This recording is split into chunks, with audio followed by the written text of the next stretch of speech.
Mientras tanto vamos a saludar a Selene López, politóloga, quien creo que está al otro lado del mundo. Corrígeme eso, Selene.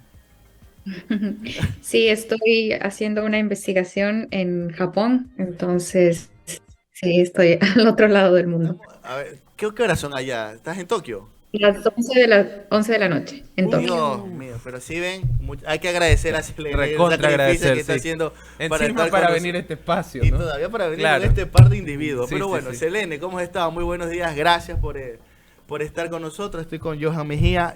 Selene, bueno, en 3 días hemos vivido cosas como de 1000 años, o sea, tantas cosas.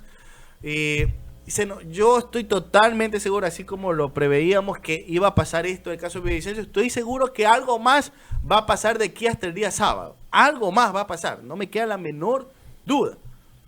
¿Tú cómo sientes que va a ser este cierre de campaña? Que por cierto es el día jueves ya. Oficial, ¿no? El oficial.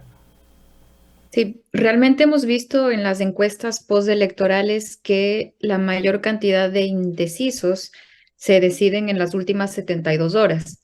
Entonces, es normal que estos días sean muy movidos para las campañas electorales y sean muy movidos para todo el círculo rojo, digamos, de Ecuador. A pesar de que la campaña se cierra formalmente el jueves, no hay una legislación fuerte en el tema de redes sociales como tienen otros países como México, como España, donde realmente se limita mucho eso. En Ecuador esos límites son realmente, solo están en papel. Entonces creo que vamos a ver mucha influencia, mucho ruido, mucha convencimiento de las campañas de lado y lado hasta el último día.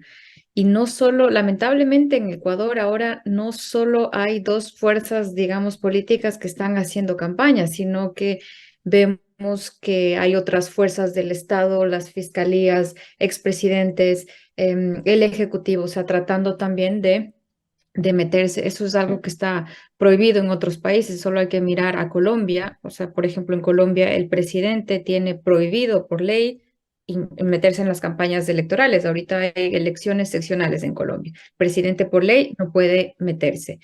La actual alcaldesa de Bogotá no puede hacer campaña por su sucesor, es decir, tienen instituciones y leyes un poco más fuertes. Y en Ecuador, lamentablemente, no solo que no hay esta restricción, sino que vemos un abuso y una instrumentalización de la justicia, y de otras, digamos, de otras fuerzas del Estado en esta campaña política. Claro, no solamente por lo que mencionas de la instrumentalización de la justicia, sino que como que no hay respeto por absolutamente nada que tenga que ver con lo electoral. Yo he visto ya las alcaldías o seccionales haciendo abiertamente campaña por sus candidatos, que por ahí uno podría comenzar a pensar si es que eso también es parte del problema, si eso lo agrava o qué es lo que sucede en ese aspecto que nosotros como ciudadanos no podemos avisorar lo que causa. Yo siento que la gente no le da la magnitud que eso realmente tiene, ¿no? Creo que hay un error, digamos, en las fuerzas políticas, de que nosotros exigimos democracia dependiendo de quién está en el gobierno. Entonces, no nos hemos puesto de acuerdo en las reglas del juego. Ese es un problema que tiene Ecuador históricamente, que las reglas del juego no cuentan. Por ejemplo, Lazo y todo el sector, digamos, que representó Lazo en el 2017, que puede ser este sector, lo podemos llamar anticorreísmo. Parecía que querían representar la separación de poderes, evitar la concentración de poderes, el respeto a la libertad de expresión. Parecía que querían, digamos, ser un poco más institucionales, republicanos, liberales, o sea, y tratar de mejorar los pesos y contrapesos en el país. Lamentablemente, cuando Lazo llega al poder, no solo que continúa este autoritarismo de siempre, sino que profundiza. Y es lamentable no solo para una fuerza política, sino para la democracia en el país que esto esté pasando. Es decir, que haya intromisión de otras agencias del Estado como fiscalías, contralorías, que realmente deben ser las encargadas de supervisar, prevenir, desalentar las acciones u omisiones de otras fuerzas del Estado. Es decir, eso es un peso y contrapeso, pero no. O sea, en los últimos años hemos visto que estas instituciones están presas de intereses particulares y no son realmente instituciones de control. Ahora, Selene, yo creo que ahorita, previo a tu entrevista, analizamos desde el día viernes de lo que ocurrió, el tema de Zurita, el tema de los asesinatos, el tema de este testigo protegido que era nada el tercero en cuestión, la respuesta del correísmo, cómo Noboa aprovechó esas 24 horas, para mí, o sea, es un análisis muy propio, ¿no? Utilizó esas 24 horas en donde todo el correísmo se tuvo que volcar a contrarrestar y creo que lo logró. Yo creo que se neutralizó lo que se buscó hacer a través de este tema de fiscalía, pero a la vez, al concentrarte, te descuidas de la campaña y el otro viene y va a este marketing político de los cartones y toda la cuestión que le puede dar. A ver, no es culpa del otro, pues no. Si en lo político no tienes mucho condumio, véndete como producto marquetero, ¿no? ¿Verdad? Ahora, te pregunto, Selene, ¿cómo crees que sale el correísmo, la campaña del correísmo después de este barullo de lo de fiscalía y este testigo? Creo que te distrae, es decir, hacer política se trata de marcar agenda y no dejar que te marquen agenda. Y cuando toda la fuerza política del correísmo tiene que salir digamos, a responder, a tratar de decir que no tienen nada que ver y eso, pues es cada espacio que ellos desperdician en una defensa un espacio que pierden en lo que podría ser un ataque, en avanzar, más o menos siguiendo esta metáfora. Y lo que tú mencionas de que en estas 24 horas Noboa ha aprovechado en su estrategia de enviar, digamos, de estos Noboas de cartón, al final nos enseñan dos formas distintas de hacer política. Sí. Por un lado tenemos la personalización, que significa privatizar la política, es decir, poner el foco en la persona detrás del candidato, resaltar atributos, o sea, ahí está un Daniel Noboa, alto, guapo, como le quieras llamar, pero significa en privatizar, en concentrar toda la política en él. Y por otro lado, la Revolución Ciudadana representa una forma más partidaria de hacer política, es decir, no solo existe una sola persona detrás de esta campaña, sino que hay una multiplicidad de actores. Últimamente hemos visto un impulso con los prefectos, con los alcaldes, como bien decía es decir, no solo hay un solo actor que condensa toda la conversación, sino que hay un partido, hay un movimiento, hay coherencia ideológica, hay coherencia programática, intereses, valores, etcétera. En cambio, con Daniel Noboa no se sabe, todo está concentrado en su figura, todo el capital de él está en su figura. Sí, es curioso eso que mencionas, porque una de las cosas que más se le cuestionaba al correísmo era que todo estaba concentrado en Correa generalmente siempre. Y ahora estamos viendo que hay no solamente todos estos factores y estos otros protagonistas que apoyan el proyecto. Es más, creo que es uno de los pocos proyectos de este país que se pueden llamar partidos como tal, sino que estamos viendo lo que es un personalismo ya hasta un poco altisonante, hasta como bastante egocéntrico, que es lo de Noboa, no solamente por las figuras de cartón, sino también por el hecho de que toda su campaña se ha basado en otorgar cosas. Yo he ido a sitios, a lugares donde ha estado haciendo campaña y es el viejo truco de Álvaro, ¿no? Te regalo cosas y la gente se toma la foto y dice, te vamos a dar mi voto. En esta última semana, donde seguramente eso se va a acrecentar, ¿cómo influiría esto en el voto? Es muy interesante lo que mencionas porque la personalización de Noboa no es una personalización como la que tuvo, digamos, Correa en el año 2008, donde al final Correa es un líder carismático, como lo fue Evo, como lo fue Chávez, pero ellos, ante todo, se fundamentaban en esta distinción de élite versus pueblo, donde ellos eran la representación del pueblo. Noboa, en cambio, explota la representación de la élite. Es decir, como bien mencionaban, que su esposa es influencer, él, en cambio, explota todo este lado más aspiracional en la gente, de que si es que yo me gano la lotería y si es que yo me esfuerzo y si es que yo trabajo, algún día voy a llegar a ser como Elon Musk. Ajá, sí, y explota, digamos, de ese lado. ¿Qué tanto le rinda eso en campaña? Pues vamos a ver, porque Ecuador viene 8 años de una administración ineficiente del Estado. Y no creo que quiera elegir influencer. Creo que Ecuador y los ciudadanos ahora van a querer elegir un presidente.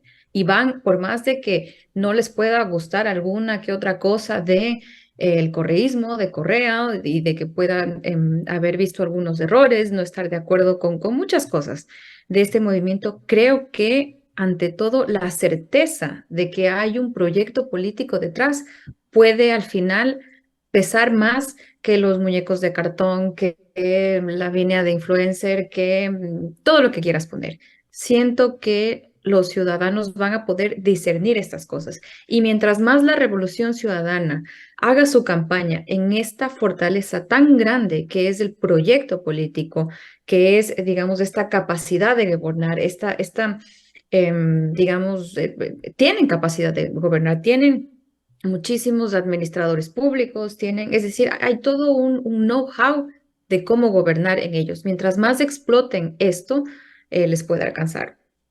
Perfecto. Ahora, Selene, estaba pensando lo que decía Johan, ¿no? Que hemos visto más Luisa y menos Correa. Sí, al menos en esta segunda si te rueda. percatas, bueno, a ver, son escenarios distintos, pero, a ver, uno piensa, Repito, a ver, en la primera rueda, en la última semana, ¿qué eso es, salió a lo hacer Correa? eso es lo que te iba a decir, pero caramba, era porque los números habían bajado después del asesinato de Villavicencio. Entonces, Ajá. Correa tuvo, puchica, la última semana tuvo jornadas de hasta 12 entrevistas Se diarias. puso las Nike a correr. Hoy estamos martes, ya estamos a 48 horas No vino acá.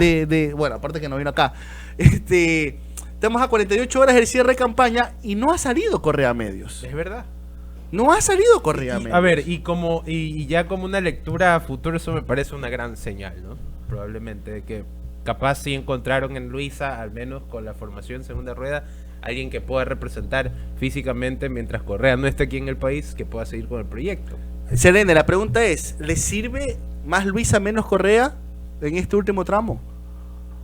Es una muy buena pregunta. Yo tengo algunas mediciones electorales, digamos, de cuando fue la primera vuelta con Andrés Arauz, y ahí la imagen de Correa no era tan buena. En 4 años después, como tú bien dices, Omar, el contexto es diferente, la imagen de Correa se ha valorado un poco más. No, yo me acuerdo en el 2021 la gente no quería saber de Correa, por eso eligió también a Lasso. Ahora se ha valorado un poco más por también una administración desastrosa y por muchos desencantados del gobierno de Lasso, pero aún así la gente no quiere elegir un títere. La gente, y eso está comprobado por grupos focales en los que nosotros tenemos información, la gente quiere elegir a una persona, no un títere, no, que quiere elegir al primero. Y en eso siento que Luis ha logrado de alguna forma crear una identidad política. Eso es algo que tal vez no se logró en el 2021 porque la sombra, digamos, porque Correa no lo permitió. Quería estar en las entrevistas, estaba primero. Yo me acuerdo que cuando hubo el debate en el 2021, quien salió en el post-debate a hablar era Correa, mientras en este caso fue diferente. Hubo el debate, quien estuvo entre el Amazonas al siguiente día, pues Luisa González. Ha habido un mayor espacio, un mayor margen de maniobra de Luisa González y ha habido la posibilidad de construir una identidad política. Luisa González era completamente desconocida al empezar la campaña y ha hecho un gran esfuerzo no solo por, digamos, estar en esta ala tan fuerte que es el partido, sino darse a conocer y construir una identidad política. Y ha construido una identidad política en torno a ser madre, es más carismática. Entonces, le fue bien, digamos, en el último debate, se mostró como capaz. Esta capacidad, experiencia, este manejo de cifras, datos, de conocer sobre política pública, todo eso te da identidad política. Y la identidad política en una campaña electoral es lo más importante que un político tiene. Ahora, Y creo que Luisa ha logrado eso. Que alcance, que no alcance, que al final la gente le dé ese voto de confianza, es algo que vamos a ver. Selene, hace unos instantes pude conversar con Leonidas Giza y nos informó que hoy la CONAIE se va a reunir y va a tomar ya una decisión con respecto al balotaje. Y yo estoy presintiendo que se van nuevamente por el nulo ideológico, al menos de manera formal y de boca para afuera, ¿no? Porque sabemos que ya al final la dirigencia ya ha tomado sus partidos, ¿no? Unos por Luisa y otros por Daniel Noboa. Pero en el caso de Leonidas Giza, ¿cuánto crees que le podría sumar a una candidatura de Luisa González si es que sale a respaldarla? ¿Es más beneficioso que perjudicial? Teniendo en consideración que, ojo, a ver, para el progresismo lo ideal sería que el camino de la RC y la CONAIE en algún momento se reencuentre, pero hay que también tener presente que Leonidas Giza también tiene sus altos negativos, ¿no?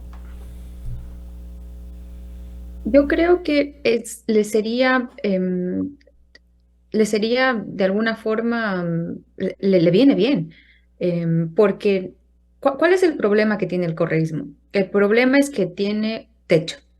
Eso quiere decir que si bien tiene un voto duro envidiable, cualquier fuerza política quisiera tener el voto duro que tiene el correísmo, pero tiene un techo también fuerte, que quiere decir que en las últimas elecciones, 2019, 2021, 2000, para atrás, no han logrado crecer más. Cuando se eligieron con Lenín Moreno fue, digamos, del tope. No han logrado recuperar a un montón de gente que la perdieron en el camino, que en las otras elecciones decidieron votar por Pérez, por Hervas, que en esta elección Selene, también fueron me por... permito agregar un datito para los que no se recuerdan. Correa, en la elección contra Álvaro Noboa, 2006, gana en la Sierra y Amazonía. Es la Sierra y la Amazonía la que le da la victoria. Álvaro Noboa ganó en toda la costa. ¿Ya? Y ahora es todo lo contrario. Ahora la fortaleza del RC es en la costa y hay zonas de la sierra en donde no los pueden ver ni en pintura. Saludos, Ambato. Saludos, Ambato. Es que la Revolución Ciudadana fue una fuerza hegemónica, digamos, la mejor elección de ellos creo que fue la del 2013, Claro. pero de ahí no han logrado recuperar, tienen un techo alto. Y ese ha sido digamos, el problema más grande que tiene esta fuerza política. La CONAIE no es una fuerza electoral, es una fuerza movilizadora. Su fuerza está en la capacidad de movilizar, de poner agenda, de, mediante repertorios de acción como la protesta, parar, digamos, las avenidas un día. O sea, son fuerza movilizadora, no fuerza electoral. Sin embargo, que el apoyo de la CONAIE vaya para la Revolución Ciudadana, en momentos donde quienes han, digamos, quienes han resistido las reformas neoliberales más fuertes ha sido la CONAIE, a pesar de estas visiones que algunos puedan tener, un poco, digamos, racistas, clasistas y tengan sus cosas ahí, yo siento que un apoyo de la CONAIE a la Revolución Ciudadana le puede, si bien tal vez no puede sumar tanto en votos, suma un voto de confianza para recuperar a esos votantes que la Revolución Ciudadana ha perdido. Porque el mensaje que pueden dar la Revolución Ciudadana, si tienen el apoyo de la CONAIE, es un mensaje, digamos, de es ahora o nunca, un sentido de urgencia, de que la CONAIE, incluso con los que hemos tenido diferencias fuertes, nos está apoyando ahora, porque es ahora o nunca. Siento que eso sí pueden hacer y ahí pueden convencer a un montón de indecisos que están sueltos por ahí. Mi teoría es que, digamos, después de escuchar a Leonidas hoy, él en su postura personal parece que no va a votar por Noboa, ¿no? Y que va a dejar todo el discurso de esta tarde, si es que llegan a una resolución, más que decir nulo ideológico, van a decir... Cada quien vota por su es un conciencia. voto, sí, es un voto a conciencia, es decir, no es que nosotros como institución vamos a tomar una postura. Pero aquí me nace otra pregunta. Bien mencionabas que no es una fuerza electoral la CONAIE, pero que salgan a declarar, ya sea a favor, en contra o lo de la conciencia, puede llegar a tener un impacto mínimo en alguno de los candidatos, en números. Sí puede tener. Es decir, la CONAIE puede, y lo más probable es que haga un llamado a no votar por un evasor, como más o menos como sacaron el comunicado hace unos meses, ¿no? Ajá. Puede ayudar, pero pero no sirve tanto un no voy a votar por tal. Lo que sirve en este momento es el apoyo. O sea, lo que le sirve al correísmo, porque el problema del correísmo es el techo, entonces necesita un poco de oxígeno, necesita apoyos de gente que digan, ok, voy a votar por ustedes. De esto he visto, así fue la elección de Petro, no alcanzaba solo, pero cuando empezó a recibir apoyos de los verdes, de los liberales, de alguna manera ganas de este momentum que a veces hay en la física de que parece que esta fuerza política está creciendo y el correísmo tiene que trascender. Entonces, la única forma es recibir un poco de apoyos. He visto algunas cosas, por ejemplo, vi a Luisa González con Yunda, he visto, digamos, unos tweets de algunas personas que tal vez fueron críticas en algún momento, como Santiago Basabe, ahora está como Pedro Granja. Hay estos intentos de crecer de personas que alguna vez fueron muy críticas al gobierno de Correa, ahora están haciendo un llamado un poco más eh, a la razón. Entonces, el otro día yo veía a Rafael Correa retuiteando algo de Pedro Granja y decía, bueno, aquí ya se siente un poco de que en esta elección pueden trascender el techo, que lo logren sería clave, que con el apoyo de la CONAIE puedan crecer un poco más también. Selene, y para cerrar, pasó el domingo, sea cual sea el resultado, tengamos presidenta o tengamos presidente, igual se va a hacer historia, porque sería o la primera mujer presidenta de la historia o el presidente más joven de la historia. Igual vamos a hacer historia este día domingo. Pero la pregunta es, si a ti te llamara cualquiera de los dos, Selene, y te dijera, dame un consejo para poder sobrellevar estos 17 meses con un país que está a la deriva, por donde lo quieras ver, ¿qué consejo le darías a cualquiera de los dos? Hacer un acuerdo nacional. Es decir, no... Selene, esa frase no está tan trillada, Selene. Seamos sinceros. No creo que es trillada porque nunca hemos hecho un acuerdo nacional. Es decir, Lazo habló en campaña del encuentro. Cuando llega a gobernar, de repente no hay encuentro, corta con su socio natural, que era el Partido Social Cristiano, después encarcela a los indígenas, mientras que en campaña estaba bien puesto el puño. Entonces, ¿de qué encuentro estamos hablando? ¿De qué acuerdo nacional? Un acuerdo nacional significa, tenemos nuestras diferencias, pero al final tenemos que ponernos de acuerdo para gobernar. Y la asamblea es una asamblea diversa, plural, y a cualquiera de los dos les daría el consejo de que no van a poder gobernar en solitario. Si estamos teniendo esta elección es por la incapacidad de las fuerzas políticas de ponerse de acuerdo, la incapacidad de las fuerzas políticas de poner ciertos valores y principios antes que las agendas personales. ¿Y cuáles son esos valores y principios? Por ejemplo, seamos demócratas, es decir, ¿cómo es esto que la fiscalía está metiéndose en las otras fuerzas del Estado? ¿Cómo es esto de que estamos utilizando las ciertas instituciones para perseguir? Es decir, se puede llegar a un acuerdo entre entre estos temas básicos en una democracia. Eso lo hacen otros países, los acuerdos de la Moncloa fueron así. Te pones de acuerdo en las reglas del juego para que no importa quién juegue después, pero ya haya un marco de reglas establecidas.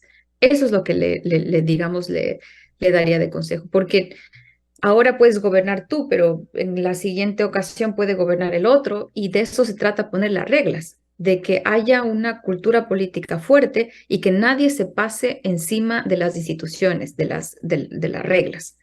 Justamente iba a mencionarlo en la cultura política como mi última pregunta, ¿no? ¿En qué lugar estamos en ese rubro? Porque lo que mencionas es clave. Los políticos llegan al poder y si bien dedican una parte a su agenda o a sus propuestas, en el mejor de los casos, tienen esta otra agenda paralela que es básicamente tratar de destrozar al rival político o de desaparecerlo, como que no entendiendo que tener un rival político es sano para una democracia. Entonces, yo no sé si en algún momento vamos a terminar con esta dinámica. Yo en lo particular estoy bastante agotado porque uno quisiera dedicarse solo a hablar de lo político, pero terminan ocurriendo cosas, la gente decente no se mete a política porque apenas entran te crean una causa judicial, te sacan los chats de hace 4 años con tu pareja anterior, o sea, te arman toda una cuestión y eso hace que la gente se aleje de la política. Yo quiero preguntarte qué nos falta para llegar ahí como personas, como ciudadanos particulares, ya no como personajes políticos. El problema es que nuestra cultura política carece de valores democráticos. O sea, lo habitual es, como tú dices, que una fuerza política llega, no le gusta el diseño anterior, lo desmonta, y esto aplica también para el correísmo. No le gusta, lo desmonta, lo arregla a su interés, después viene otra fuerza política que no le gustó el diseño anterior, lo desmonta, y así vivimos en una constante cambio, inestabilidad, y al final, por eso te digo, ponernos de acuerdo con las reglas del juego va a ser fundamental.